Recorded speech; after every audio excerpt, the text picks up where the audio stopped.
פרק 9. באותו יום שבת בערב, כל אחד מהתושבים החשובים של העיר קיבל מכתב, בסך הכל 19 מכתבים. כל אחת מהמעטפות נראתה אחרת, וכתב היד על המעטפות גם נראה אחרת. אבל המכתבים בפנים היו בדיוק אותו דבר, חוץ מהשם של מי שקיבל את המכתב. כל הלילה, כל התושבים החשובים היו ערים. הם עשו מה שעשה החבר שלהם אדוארד בזמן הזה.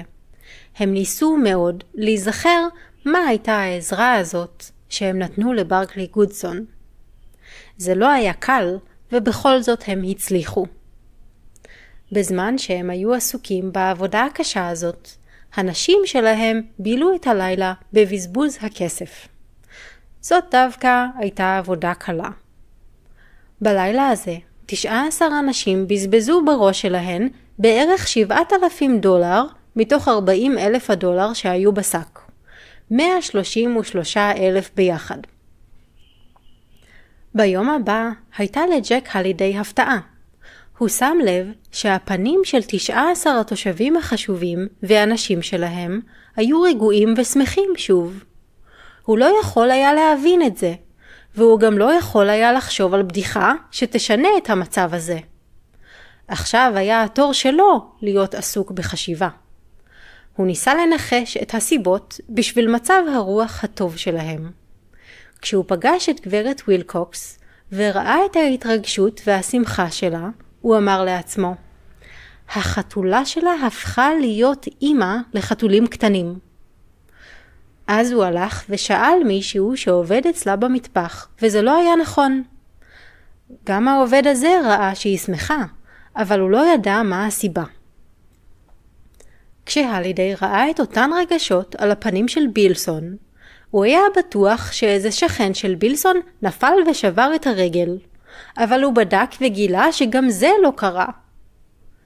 האקסטזה על הפנים של גרגורי יייטס יכלה לומר רק דבר אחד, אמא של אשתו מתה.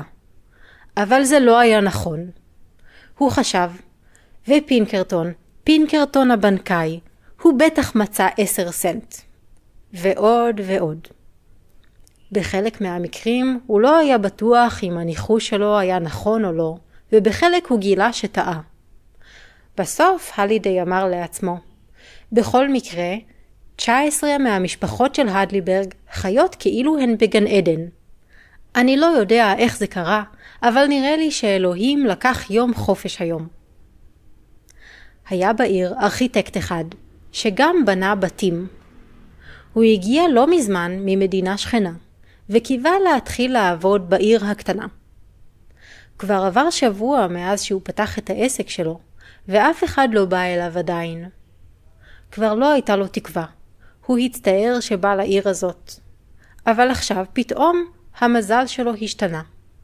אשתו של תושב חשוב בעיר הגיעה אליו, ואחר כך הגיעה עוד אחת, וכל אחת מהן ביקשה ממנו בפרטיות.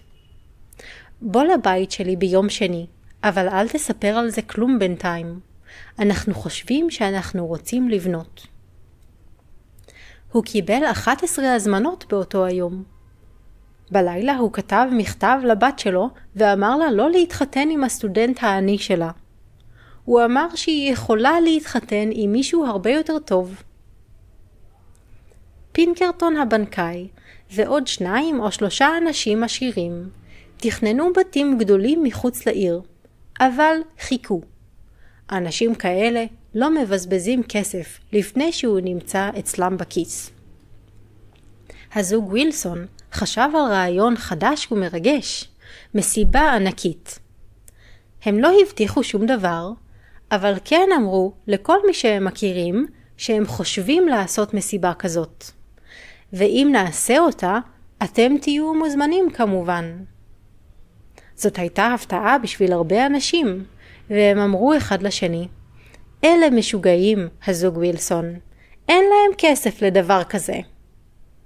כמה נשים מתוך 19 אמרו לבעליהן, זה רעיון טוב, אנחנו נחכה עד שהמסיבה הזולה שלהם תיגמר, ואז אנחנו נעשה מסיבה הרבה יותר טובה.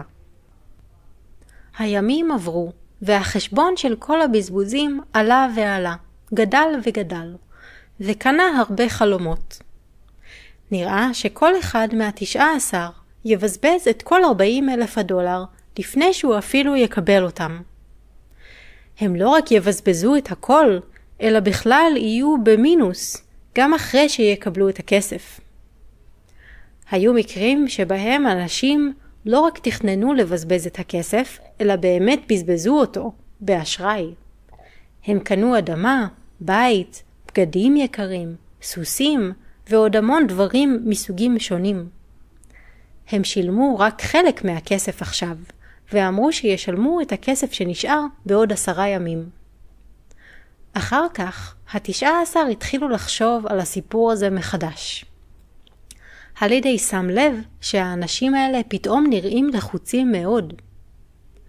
שוב הוא היה מבולבל, ולא הבין מה קורה. החתולים הקטנים של גברת ווילקוקס לא מתים כי הם לא באמת נולדו. אף אחד לא שבר רגל. אמא של אף אישה לא מתה. לא קרה שום דבר. אני מאוד סקרן. אין לשאלה הזאת תשובה. היה עוד איש שלא הבין מה קורה. איש הדת, האדון בורג'ס. כבר כמה ימים, לכל מקום שהוא הלך, נראה שאנשים הלכו אחריו או באו לחפש אותו. ואם הוא מצא את עצמו פעם לבד בחוץ, מישהו פתאום היה בא אליו, שם לו ביד מעטפה ואומר לו בשקט, בבקשה תפתח את זה בחדר האספות בשישי בערב. אחרי זה, האיש נעלם, בלי שהיה זמן לשאול אותו שאלות. בורג'ס ציפה שיהיה אולי איש אחד שיאמר שהשק הזה שלו, ואולי גם זה לא, כי גודסון כבר מת. הוא לא הבין מה קורה, אבל חשב שיהיה זמן להבין הכל באספה בשישי. כשהגיע יום שישי הגדול, היו לו 19 מעטפות.